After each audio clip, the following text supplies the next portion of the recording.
You're listening to Winnipeg's Classic 107. My name is Simon Rusnak. Virtuosi Concerts presents Virtuosa, featuring the virtuosic playing of Infusion Baroque.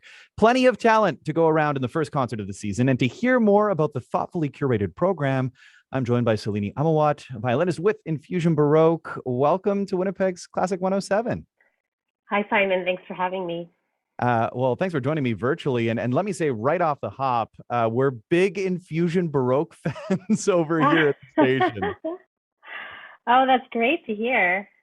Not only are you as an ensemble a fantastic group of period players, you're also musical adventurers exploring lesser known composers of the 17th, 18th centuries. And just to catch listeners up, your first disc in 2017 featured music of C.P.E. Bach, often overlooked for his more famous Father J.S.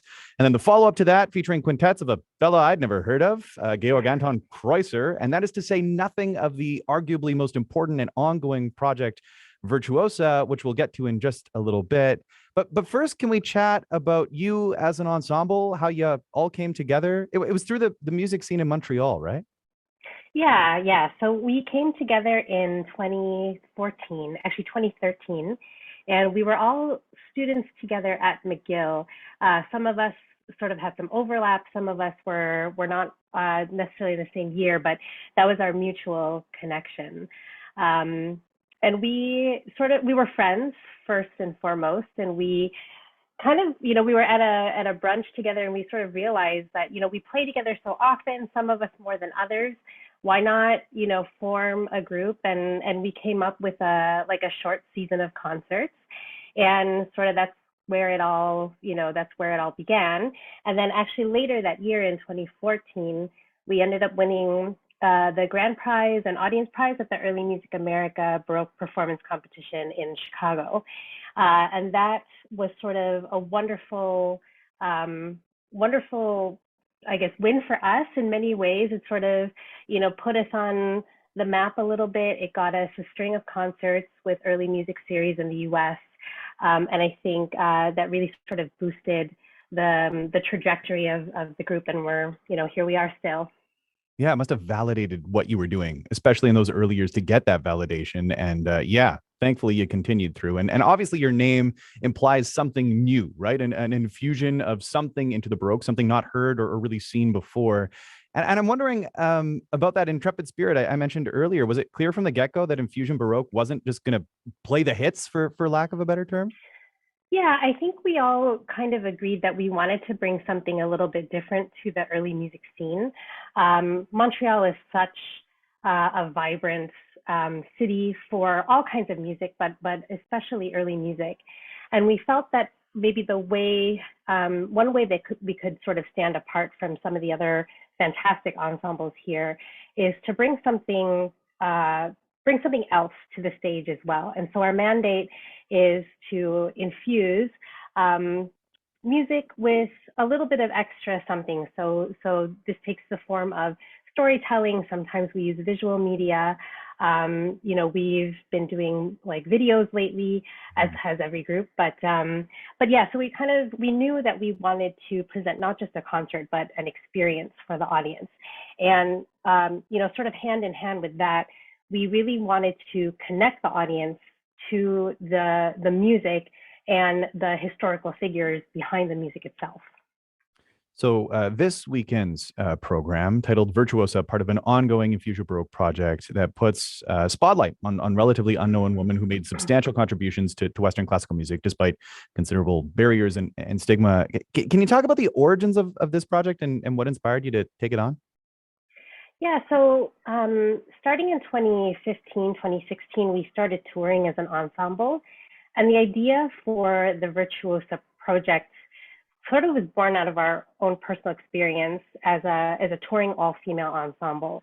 And sort of the reactions from audience members and the general public to the fact that we were an all-female ensemble, be it good or bad. So we were on tour, we were together in the minivan driving from one city to another, and we were talking about our collective and individual experiences up until that point.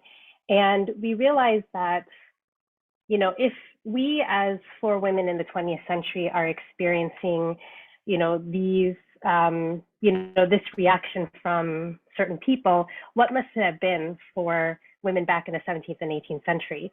And so we wanted to create a program that really emphasized women as composers, yes, but also as performers as well, and what the challenge is, what the sort of public response would have been like for them.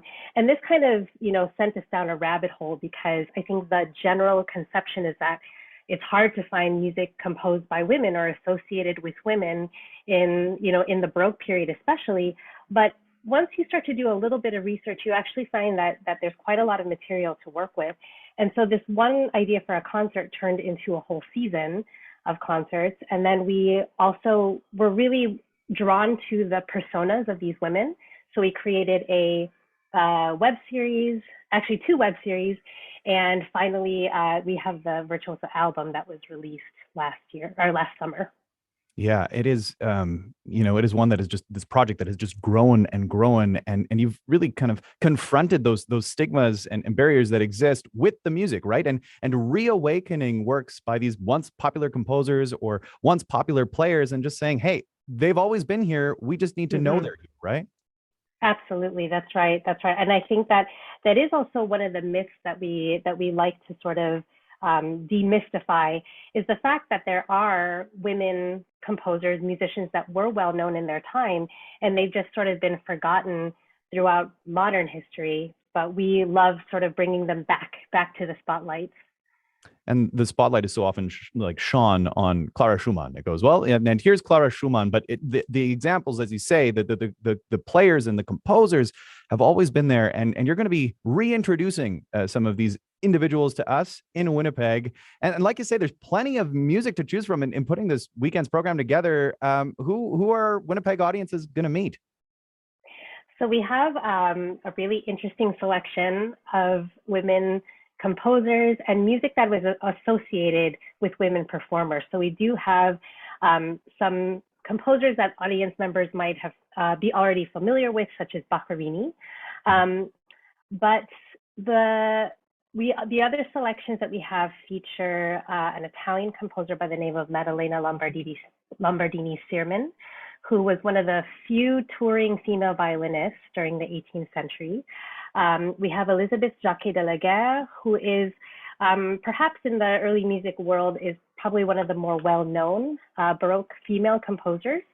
We also have a really lovely flute sonata by Wilhelmina von Bayreuth, who was the sister to Frederick the Great, but an incredible musician, composer, and advocate for the arts as well. And then finally, we have a piece that was, it's a cello sonata written by a colleague of Vivaldi's by the name of Vandini. But the story behind that is probably one of the more interesting on our program, because the woman that was had an experience with Vandini's music was also the lover of Casanova. So I think the audience will just have to come to the concert to hear the rest of this story. Yeah, no kidding. Talk about a tease. That doesn't get you in the door. I don't know what will. So let me ask you more about this, just because, my first opportunity to see Infusion Baroque perform, first opportunity for Winnipeg audiences. As you said, there's often a sort of added element to your performances. Will there be that sort of storytelling, theatrical element in this one this weekend? Absolutely. So we have a story that goes with every piece that we perform. And so each of us, the 4 members of Infusion Baroque on stage, will take turns sharing these stories with the audience. Yeah, I think it's going to be really enlightening, and we're going to hear some fantastic music, some fantastic playing. Just out of curiosity, I really want to point all the audience to the Virtuel series that kind of accompanies this online. It's a great series of performances. There's animation that goes with it, and a fantastic roundtable discussion that comes at the end. But just thinking about where we're at now, how do you think these past women composers, these great musicians and players, what do you think they would say about the work that you're doing today? Oh wow, that's a really loaded question, actually. I think it's I've never actually thought about that, and it's quite humbling actually to think about it, because I think each of these women that we bring to the stage, as well as on our album, were really fantastic musicians, and they had to really fight for what they for what they earned, throughout their careers, what they achieved. And we're just doing our, small part in the modern time to sort of bring a little bit piece of that back. So, I mean, I would hope that they would be, we've been inspired by them, and I would hope that we would just do them justice. I think you're doing exactly that. Selene, thanks for taking the time to join me here on Winnipeg's Classic 107. Thank you so much for having me. Infusion Baroque performs on Sunday, October 30th, 3 p.m. at St. Andrew's River Heights United Church. Now, the concert begins at 3 p.m. For more details, visit virtuosiconcerts.ca or classic107.com. Selene, not to put you on the spot, but of course we have the Virtuosa album in the Classic 107 library. Is there a particular piece you want to hear to close out this interview? That's such a great question. I think so some of the repertoire that we can't tour with is the later repertoire that uses the forte piano with our wonderful colleague Gilly Loftus. So maybe a track from the Clara Schumann piano trio might be a good one to bring us out of this. All right, well, let's do it. Thanks again, Selene, for taking the time.